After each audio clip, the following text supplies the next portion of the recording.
Today let us discuss the carbon-nitrogen cycle of nuclear fusion reaction. So as I already told you that this CNO cycle is observed in the bigger stars, that means comparatively bigger than our sun. So here how this reaction takes place, this is carbon, it gets combined with hydrogen or protium, it gives us nitrogen. This is an unstable nitrogen, and with this nitrogen we are getting some amount of gamma radiation, that means some amount of energy. Then since it is unstable, it breaks again into carbon 13 positron, and with that obviously neutrino will be there.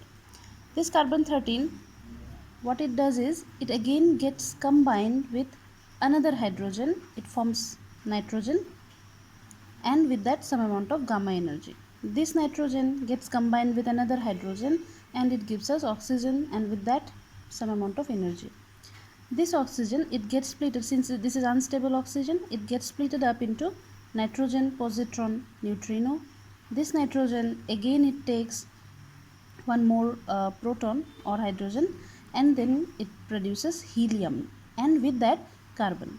Now see why it is a cyclic process. So it is a cyclic process because this carbon is used up in the process, and after the whole cycle the same carbon is coming out from the cycle. So that means you can see here that in this reaction actually only hydrogens are involved.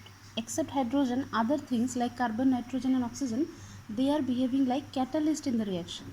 They are helping the reaction to take place, but they are not actually taking part in the reaction.